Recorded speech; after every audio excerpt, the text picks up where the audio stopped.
أعوذ بالله من الشيطان الرجيم بسم الله الرحمن الرحيم اللهم صل على محمد وآله وأصحابه وعلى كل من تبعهم بإحسان إلى يوم الدين الحمد لله رب العالمين الحمد لله رب العالمين.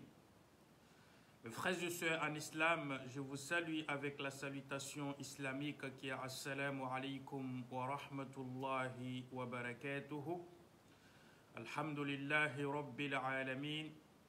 Nous prions sur le prophète Mohammed sallallahu alayhi wa sallam, celui-même qui est venu nous sauver du ténèbre vers la lumière, celui qui nous a apporté l'amour du cœur.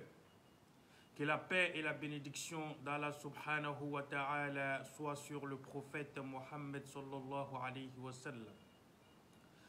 Nous vous saluons avec la salutation islamique qui est Assalamu alaikum wa rahmatullah.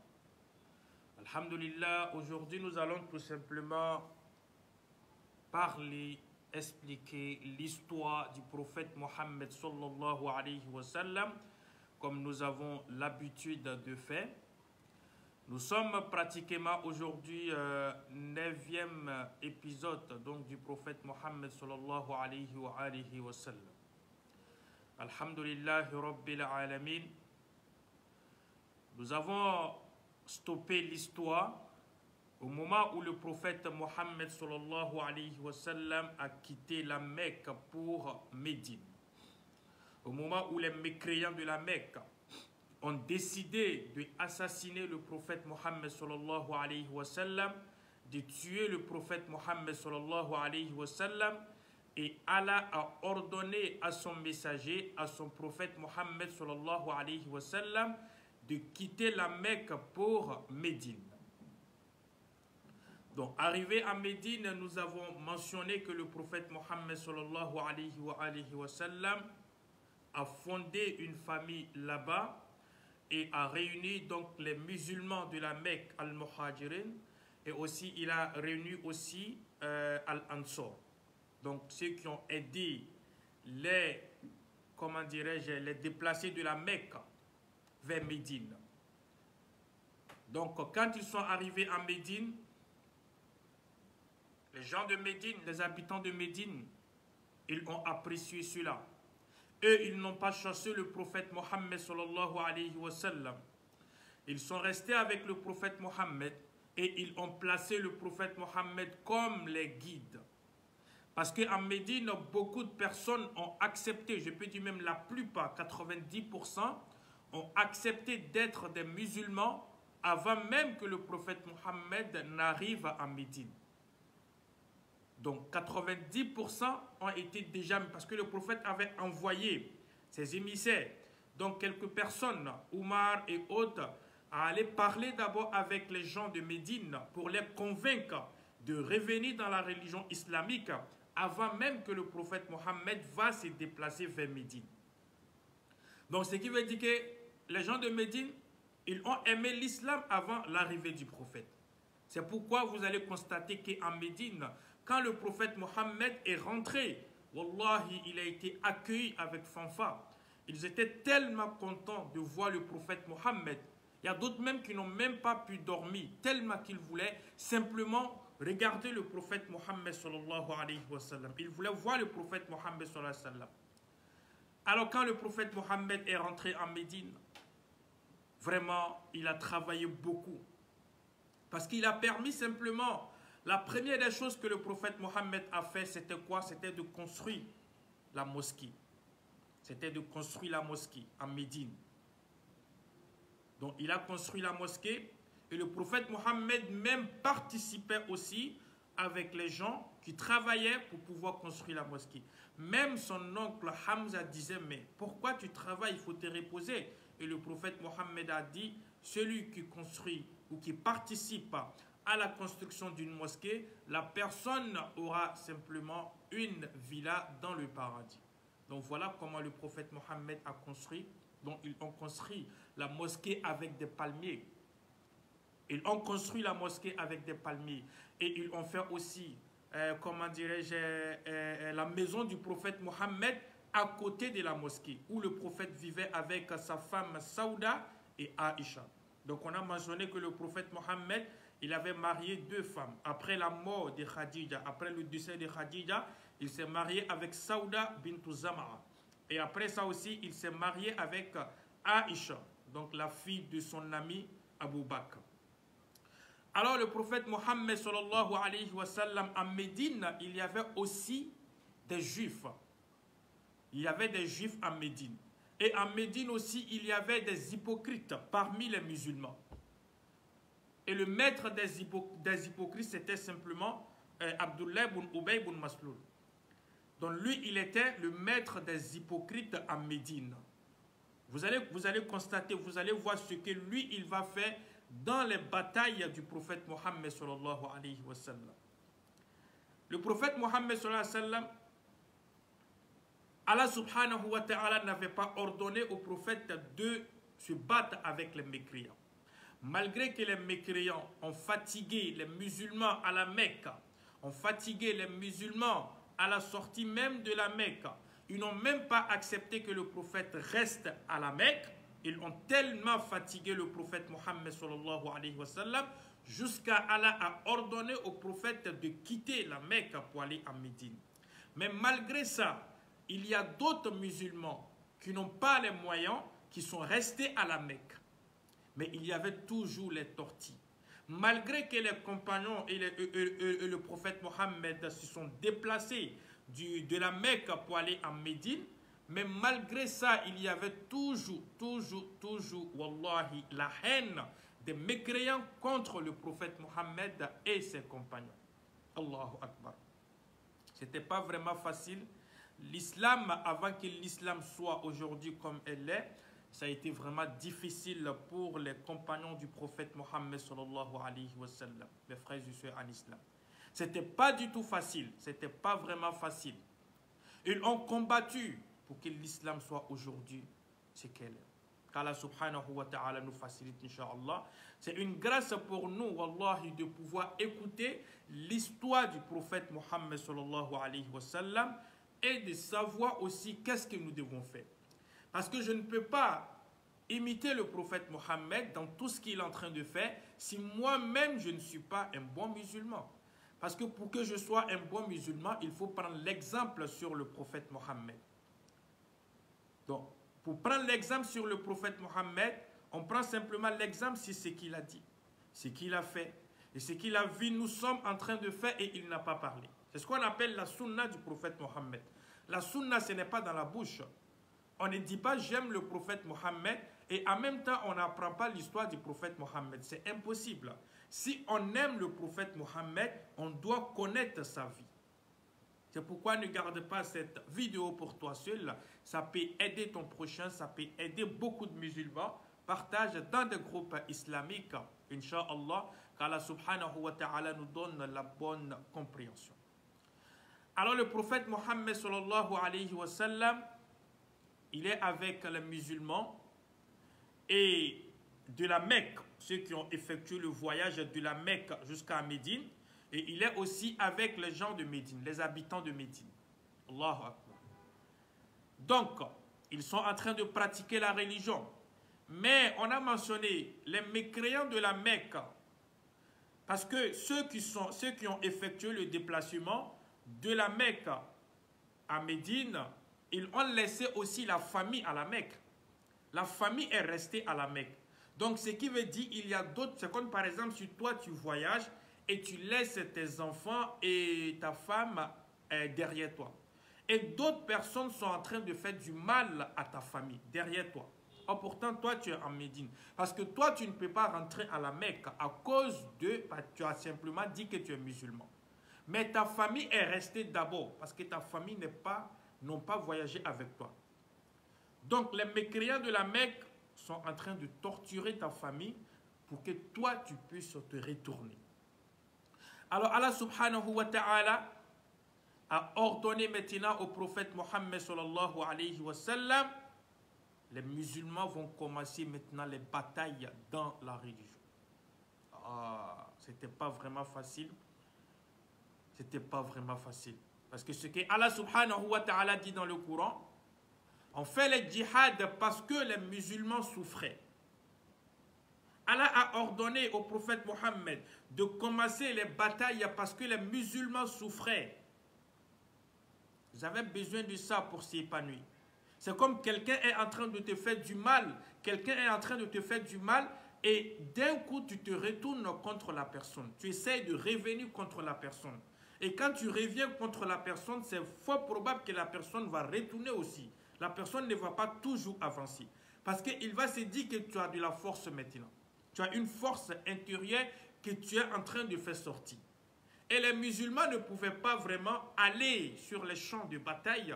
Sur Allah subhanahu wa ta'ala n'avait pas encore autorisé au prophète. Parce que c'est Dieu qui décide tout. Donc ils ne pouvaient pas se lever comme ça pour aller sur les champs de bataille tant que le Coran n'avait pas parlé ou le prophète Mohammed n'avait pas encore dit quelque chose. C'est pourquoi ils attendaient à ce que le prophète Mohammed ordonne de commencer les batailles, comment dirais-je, en islam. Alors le prophète Mohammed a attendu jusqu'à ce que Allah subhanahu wa ta'ala a révélé donc le verset qui permet aux musulmans d'aller se battre contre les mécréants pour sauver les biens et pour sauver les familles et même pour sauver eux-mêmes les peaux. Alors le prophète Mohammed a attendu jusqu'à ce que Abu Sufyan, il est sorti une fois avec quelques personnes. C'était environ 40 à 60 personnes. Les mécréants, ils sont allés acheter des marchandises et au retour, ils doivent passer à côté de Médine. Alors le prophète Mohammed a ordonné aux musulmans de sortir pour aller, parce que Abu Sufyan avait des marchandises, des gens de la Mecque. Donc les riches ont donné de l'argent à Abu Sufyan d'aller prendre des marchandises et revenir avec. Donc vu que les mécréants de la Mecque ont torturé les musulmans et ont arraché les biens des musulmans, alors qu'est-ce qu'ils ont fait en ce moment? Les musulmans sont sortis pour aller combattre, pour aller récupérer donc les marchandises des mécréants avec Abu Sufyan. Avec Abu Sufyan. Donc, le prophète Mohammed a ordonné, ils étaient 300 personnes. 300 personnes. 300 musulmans. Hamza était devant. Sayyidina Ali était là. Ousmane était là. Donc, il y avait beaucoup de savants, beaucoup de compagnons du prophète Mohammed parmi eux. Donc, ils sont sortis, ils vont se diriger maintenant vers les marchandises que Abu Sufyan détient. Ils vont aller récupérer cela. Alors, ils se dirigent vers lui. Abu Sufyan, il a entendu que, parce qu'on a mentionné qu'il y avait des hypocrites, parmi les musulmans en Médine. Il y avait des hypocrites. Donc, l'un parmi les hypocrites est sorti pour aller avertir Abu Sufyan que les musulmans sont sortis de Médine pour attaquer Abu Sufyan, pour arracher les marchandises. Quand Abu Sufyan a appris cela, il a changé de route. Donc, les musulmans pensaient que Abu Sufyan partait de ce côté. Or, pourtant, il y a un hypocrite qui a déjà averti Abu Sufyan. Donc, eux, ils partaient vers une direction et Abu Sufyan a changé de direction. Donc, Abu Sufyan, avant de changer de direction, il a envoyé quelqu'un à la Mecque pour aller prévenir les mécréants de la Mecque, Abu Jahal, Utba et autres. Et la personne est allée avertir les habitants de la Mecque, les mécréants. Alors les mécréants aussi, ils se sont levés, donc ils vont venir aussi sauver les marchandises. Alors ils se sont levés de la Mecque. C'était environ 1000 personnes. Or pourtant, les compagnons du prophète Mohammed qui sont sortis, c'était 300 personnes. Mais imaginez 1000 personnes et 300 personnes. C'était vraiment difficile. Alors les compagnons du prophète Mohammed, quand ils ont entendu aussi que les mécréants viennent vers eux, or pourtant eux ils n'ont pas pu voir Abu Sufyan, normalement ils doivent se retourner à Médine, vu qu'ils n'ont pas pu croiser Abu Sufyan pour prendre les marchandises. Donc, eux, ils veulent se retourner, mais ils savent que si on se retourne pour aller à Médine, les mécréants vont venir tomber sur nous. Ils savent cela, ils ont ça en tête. Ils savent que si on se retourne, ceux-là, ils vont venir tomber sur nous, à Médine. Et là, ça va être vraiment catastrophique. Donc, alors, qu'est-ce qu'on fait? On va attendre ces personnes-là quelque part. Alors, les musulmans se sont empressés pour aller vers Badr. Donc, ça, c'est la première bataille dans la religion islamique, Ghazwatul Badr. Donc, Badr, c'est le nom de l'endroit même au fait où ils ont effectué les batailles. Badr, Ghazwatul Badr. Alors le prophète Mohammed sallallahu alayhi wa sallam a ordonné aux musulmans, à la tête Hamza, de ne pas se retourner à Médine. Parce que si ils se retournent à Médine, ça peut créer beaucoup de choses. Donc restez là-bas et les mécréants de la Mecque vont venir vous trouver là-bas. Donc avant que les mécréants sortent de la Mecque, Abu Sufyan a envoyé un message en disant que c'est bon, ils n'ont plus besoin de sortir encore, car les marchandises ont été déjà sauvées. Donc les musulmans n'ont pas pu saisir les marchandises. Donc Abu Sufyan dit aux mécréants de la Mecque, retournez-vous et ne sortez pas. Mais Abu Jahl, tellement que Abu Jahl voulait en finir avec l'islam, il dit non, on ne peut pas se retourner, on est déjà sorti. Si on se retourne encore, le prophète Mohammed et ses compagnons, ils vont refaire la même chose. Alors on va sortir pour les croiser. On va sortir jusqu'à Médine. Là comme ça, on va les tuer. Et l'islam va s'arrêter là. Donc Abu Sufyan a déjà mentionné cela. Donc ce qui veut dire Abu Sufyan ne sera pas là dans les batailles en ce moment. Dans la bataille de Badr. Abu Jahl, il est sorti avec, ils étaient, comme on a mentionné, 1000 personnes. Et le prophète Mohammed et ses compagnons, c'était simplement 300 personnes. Mais Wallahi, Allah subhanahu wa ta'ala a aidé les musulmans. Avant de commencer les batailles, les mécréants ont fait sortir 3 de les guerriers. Ils ont demandé au prophète Mohammed sallallahu alayhi wa sallam de faire sortir aussi 3 de les guerriers. Et le prophète Mohammed a donné Hamza. Il a donné Ali. Et les mécréants, il y avait Utba, et il y avait Shuaib, le frère de Utba, et il y avait aussi Walid, le fils de Utba. Donc ces 3 personnes-là parmi les mécréants, c'était vraiment des personnes, ils pouvaient faire beaucoup de choses dans les batailles. Alors ils sont venus, et le prophète a donné aussi les 3 autres personnes. Ils se sont affrontés. Et les 3 musulmans ont pu tuer les 3 mécréants. Masha'Allah. Les 3 chefs de guerre et les 3 chefs de guerre des musulmans. Mais les 3 chefs de guerre des musulmans ont pu tuer les 3 chefs de guerre des mécréants. Donc là, la bataille commence bien.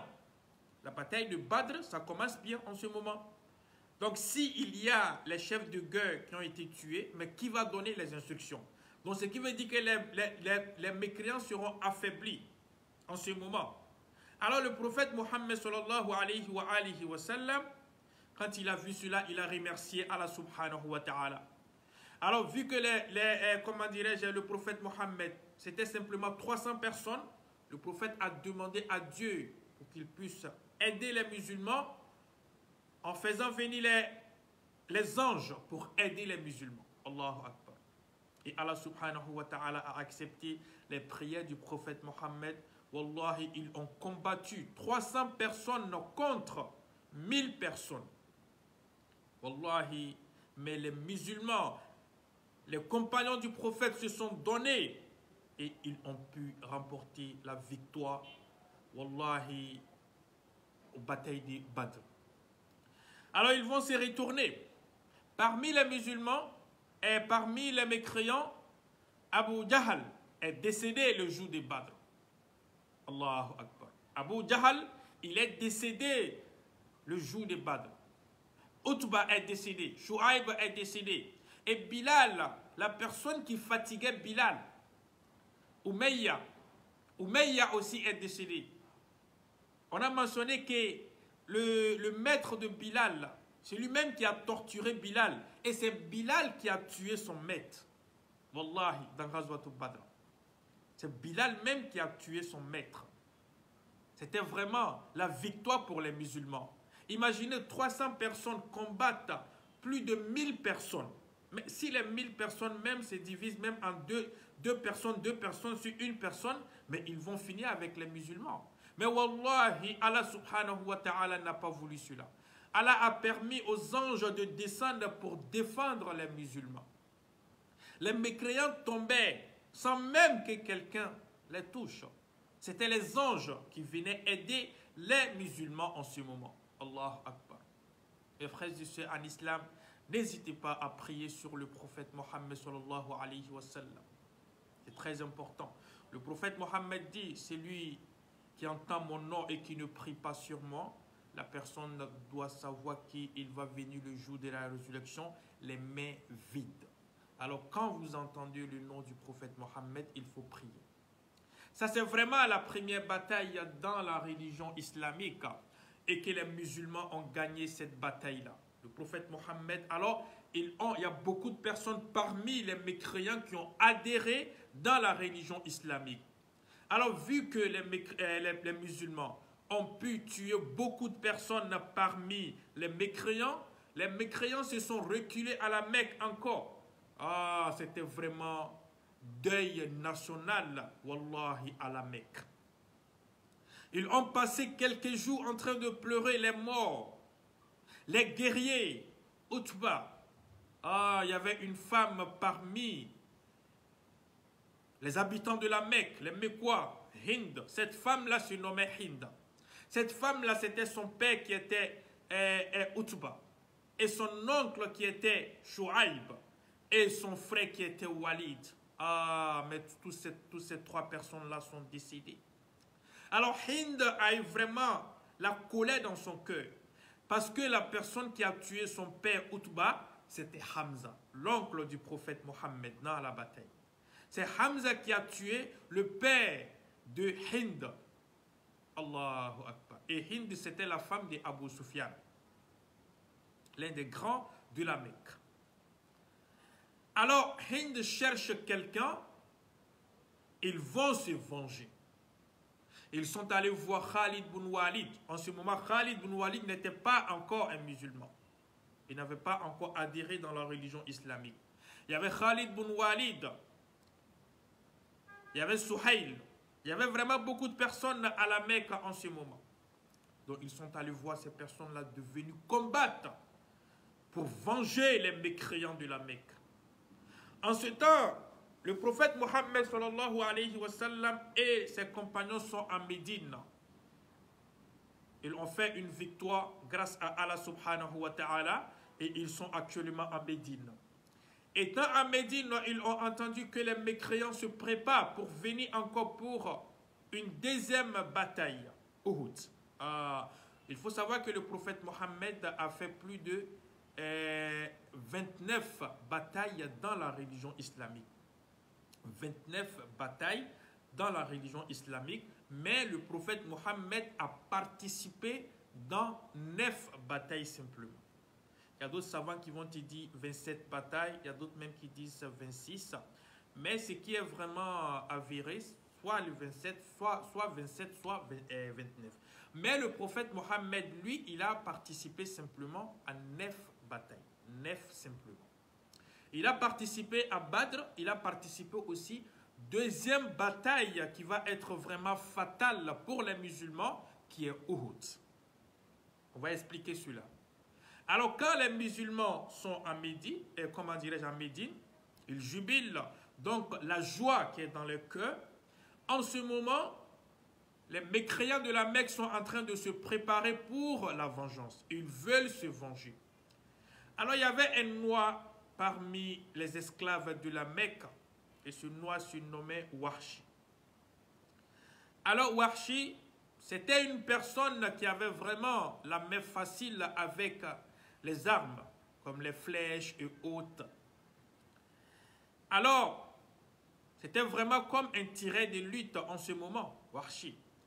Hind va voir Wahshi et il dit à Wahshi, si tu arrives à tuer Hamza, moi, Hind, je vais te donner des cadeaux et tu seras affranchi.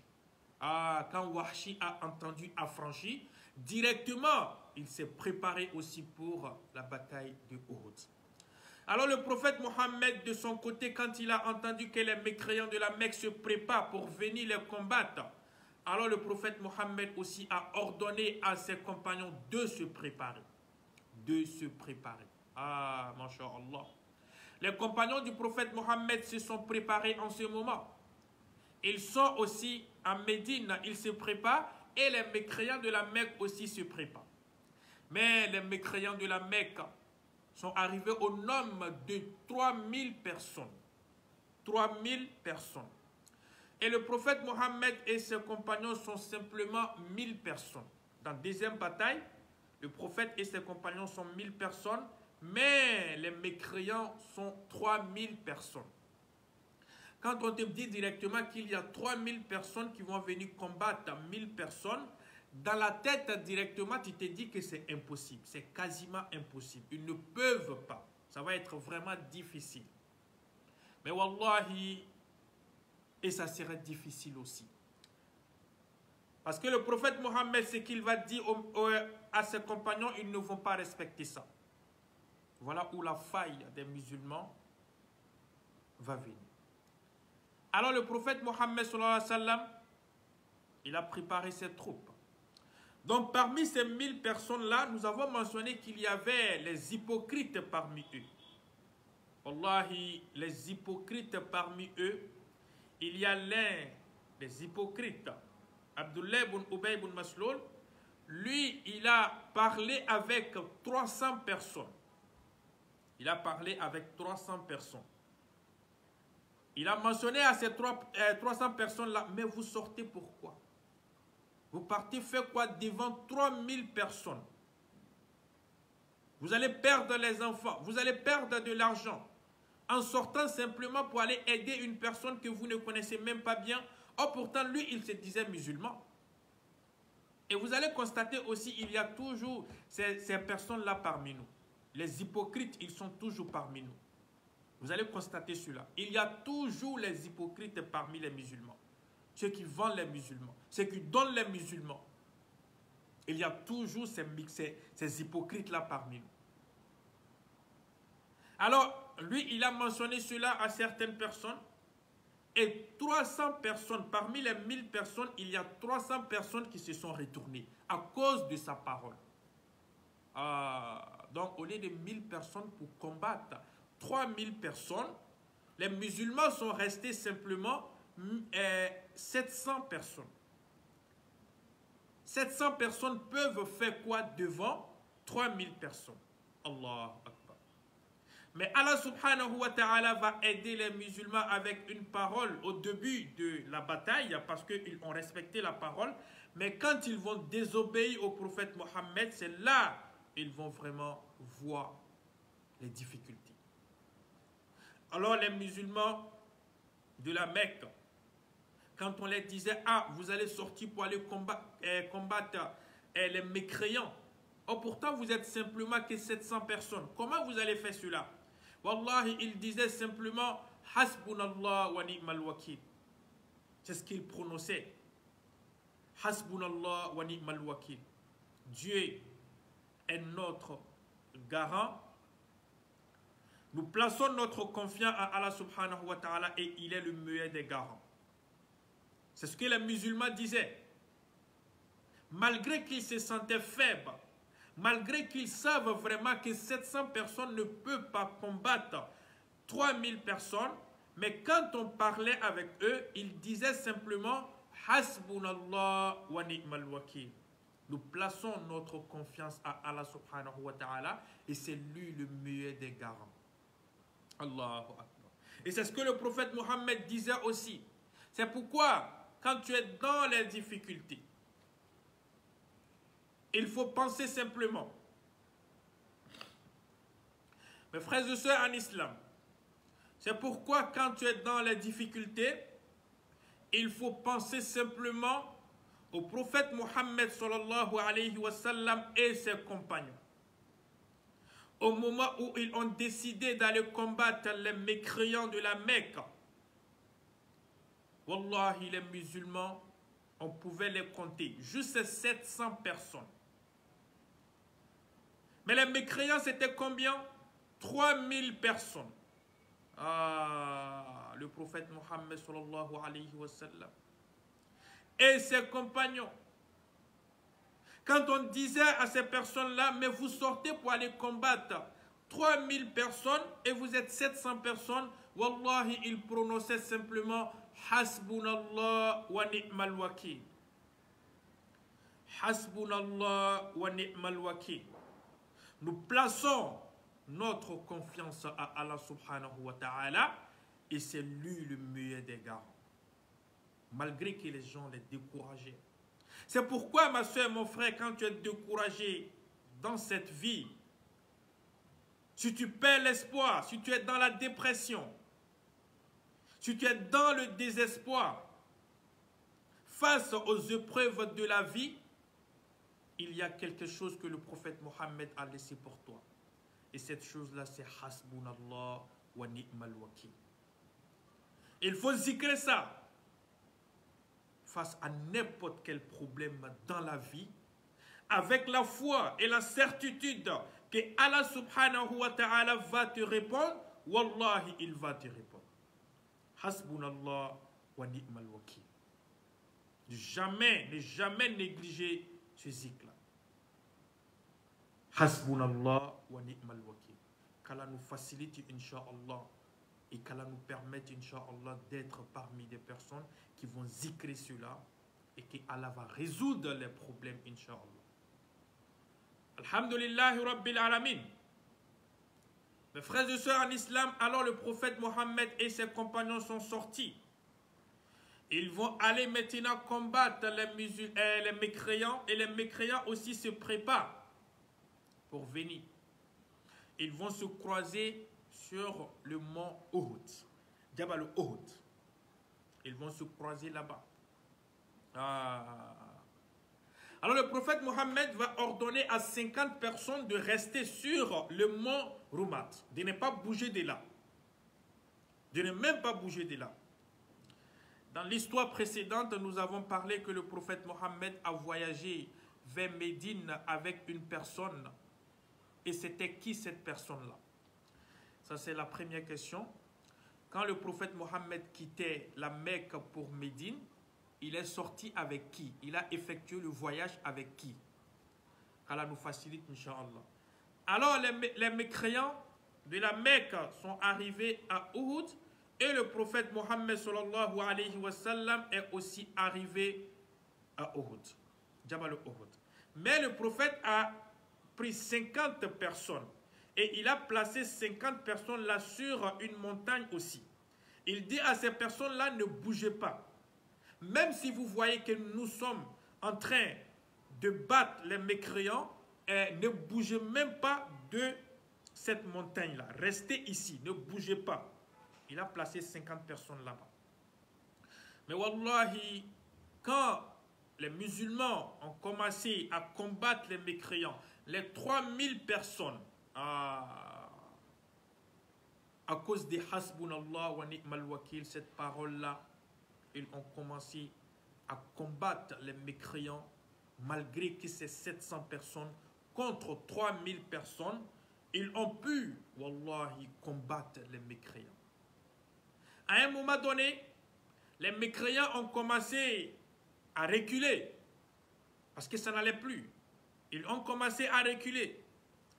Et en même temps, les musulmans que le prophète Mohammed a placés, les 50 personnes que le prophète a placées sur la montagne de Rumat, il a dit à ces personnes-là, ne bougez pas. Même si vous voyez que nous sommes en train de vaincre les mécréants, ne venez pas, ne bougez pas.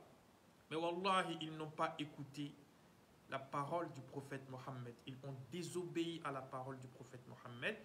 Et wallahi, quand ils sont descendus, en ce moment, Khalid bin Walid, il n'était pas encore musulman. Khalid bin Walid était arrêté. Derrière, il regardait. Parce que les mécréants, ils avaient deux chefs de guerre. Deux chefs de guerre. Donc l'autre qui est parti en premier, lui, il n'a pu rien faire. Mais Khalid bin Walid était simplement arrêté en train d'observer. Et quand il a vu que les musulmans que le prophète a placés sur la montagne de ne pas bouger, et que quand eux, ils ont vu que les musulmans sont en train de ramasser donc les affaires qui restent au niveau des mécréants, ils veulent aussi venir. Ah, les butins de guerre. Quand ils ont vu que les musulmans sont en train de ramasser les butins de guerre, alors eux aussi, ils disent non, on va descendre pour aller ramasser les butins aussi. Voilà où les musulmans vont vraiment voir ce qu'ils ne devaient pas voir. Alors le prophète Mohammed avait ordonné de ne pas bouger. Donc le fait qu'ils ont désobéi au prophète Mohammed, automatiquement la situation s'est renversée. Khalid bin Walid a suivi cela, la scène. Quand ils sont descendus directement, Khalid bin Walid a fait le contournement. Ah, il est sorti derrière les musulmans.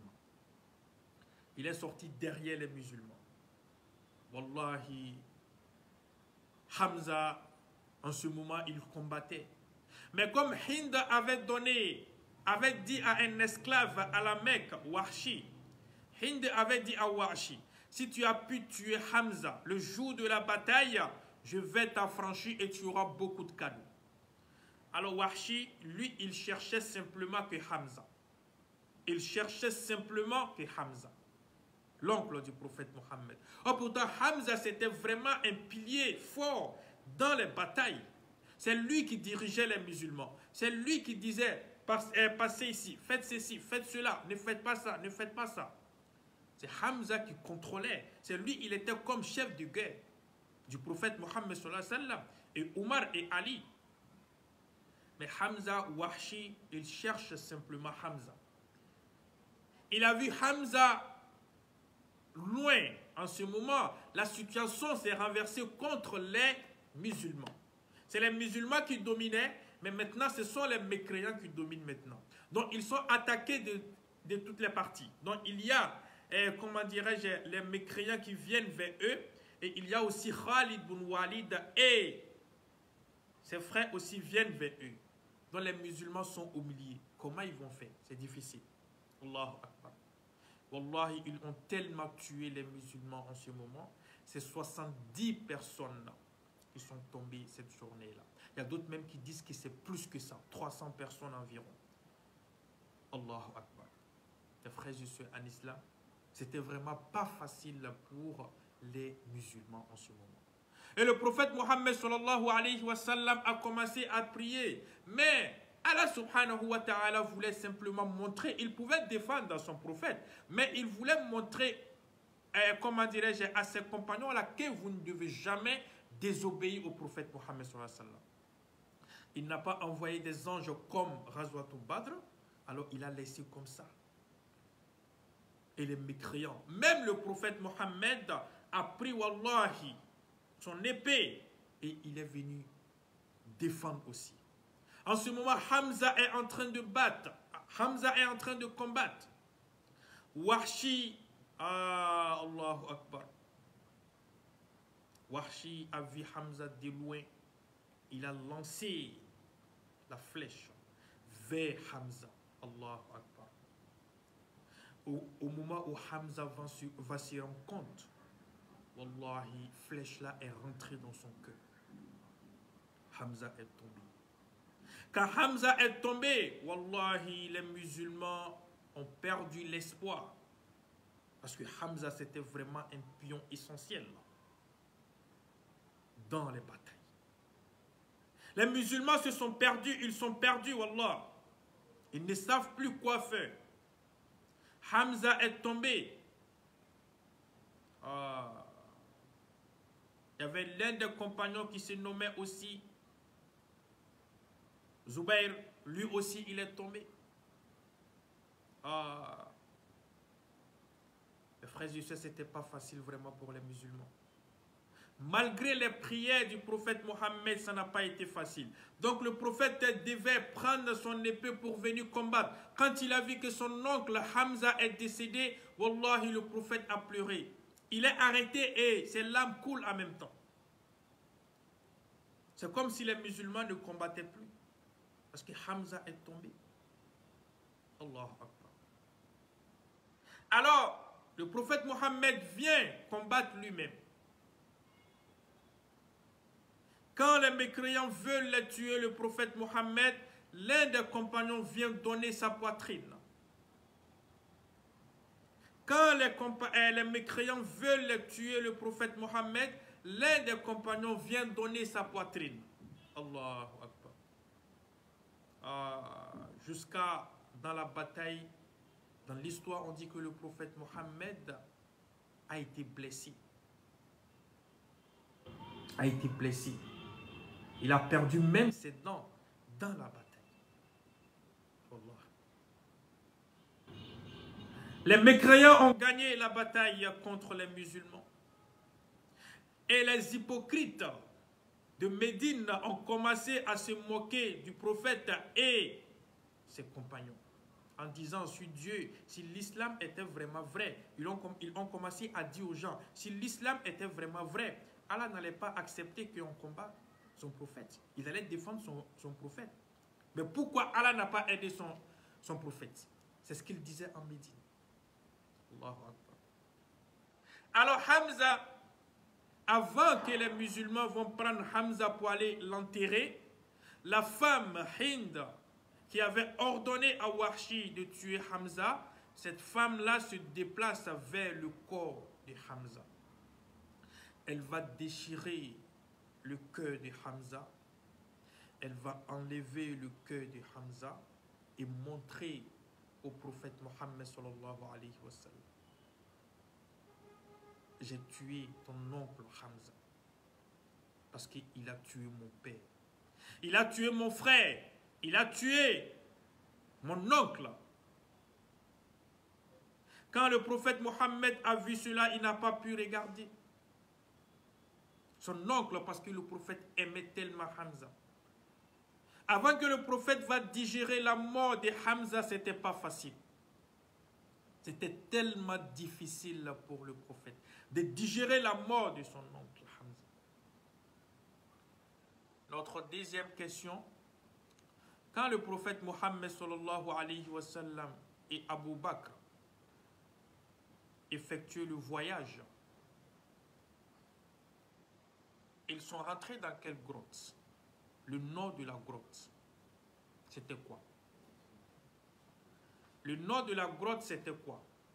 Quand ils effectuaient le voyage pour aller en Médine, le nom de la grotte où ils sont entrés, le nom, c'était quoi?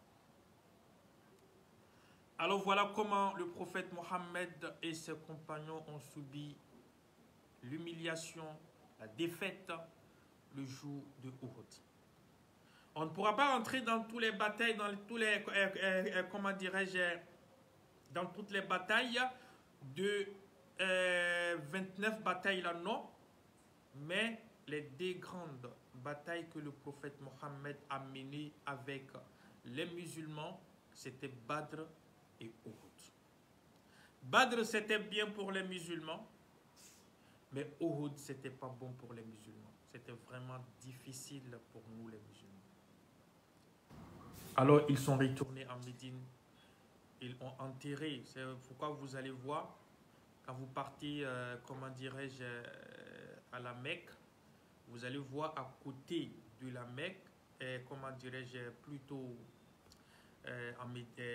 Jabal Uhud, quand vous voyez donc le mont Uhud, à côté du mont Uhud, ils ont fait directement un cimetière pour des personnes qui ont perdu la vie le jour de Uhud.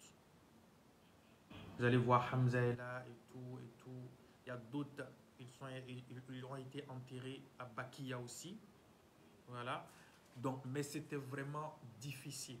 Je dis bien très difficile pour les musulmans en ce moment. Les frères et sœurs en islam. Alors le prophète Mohammed est retourné à Médine.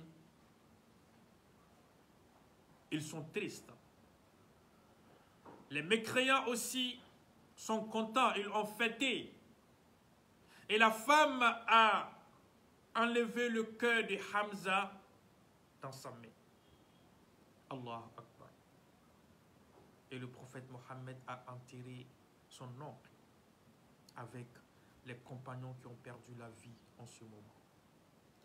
Arrivé en Médine, les mécréants ont compris qu'on ne devait pas faire cela. On ne devait pas faire cela. Parce que nous avons désobéi au prophète Mohammed sallallahu alayhi wa sallam, les musulmans plutôt. Nous avons désobéi au prophète Mohammed sallallahu alayhi wa sallam, à la parole du prophète. Voilà pourquoi. Donc c'était comme une leçon que Allah subhanahu wa ta'ala apprenait aux musulmans. Mais aujourd'hui, est-ce que nous ne désobéissons pas à la parole du prophète? Bien sûr.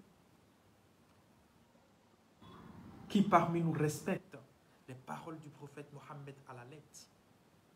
C'est impossible. Il faut vraiment que nous nous réveillons, frères et sœurs. Inch'Allah, si Allah subhanahu wa ta'ala nous montre demain, nous allons continuer l'histoire. Arrivé en Médine, ce que les hypocrites ont fait en ce moment, comment dirais-je, au prophète Mohammed sallallahu alayhi wa sallam et sa femme Aïcha. Nous allons rentrer dans l'histoire de Aïcha, les mensonges que les mécréants ont attribués à Aïcha en Médine. Inch'Allah, nous allons parler de ça. Je voulais parler de ça aujourd'hui, mais il est déjà l'heure pour moi, Inch'Allah. Donc, je remercie tout le monde. Qu'Allah subhanahu wa ta'ala nous facilite, qu'il nous guide sur le droit chemin. Qu'Allah nous donne la paix du cœur, Inch'Allah. Le jeûne que nous sommes en train de faire, nous demandons à Allah subhanahu wa ta'ala de nous permettre d'être parmi les personnes qui vont avoir des mérites. Nous jeûnons pour Allah subhanahu wa ta'ala et Inch'Allah, Allah, il va nous payer pour ça. Parce qu'il a dit, c'est lui-même qui donne les mérites, qui attribue les mérites du jeûne comment dirais-je, au jeûneur. Qu'Allah nous donne la bonne compréhension. Inch'Allah, donc n'oubliez pas toujours, comme on a mentionné, nous avons toujours besoin de vous, Inch'Allah. Nous avons toujours besoin de vous. Donc, comme on a mentionné, la somme, c'était 2500, mais actuellement, alhamdulillah, il nous reste simplement 1500. Voilà, il nous reste simplement 1500 pour terminer la mosquée. Vraiment, nous avons besoin de chacun d'entre vous, Inch'Allah. Donc, on avait lancé, c'était 2500, mais alhamdulillah, nous avons pu avoir 1000 € jusqu'à présent. Alors, nous demandons toujours vraiment à tout le monde de pouvoir nous aider, pour finaliser, Inch'Allah, cette mosquée-là. Il reste simplement 1500, donc pour pouvoir finaliser la mosquée. Ceux qui veulent nous aider pour participer à la construction, pour donner quelque chose pour la mosquée, vraiment, nous avons besoin de chacun d'entre vous. Nous avons besoin de chacun d'entre vous. Vous pouvez me contacter sur mon privé. Il y a aussi mon numéro sur ma page pour ceux qui veulent vraiment participer pour la finition de la mosquée. Vous pouvez toujours envoyer vos dons, Inch'Allah, pour qu'ensemble nous finalisons la mosquée.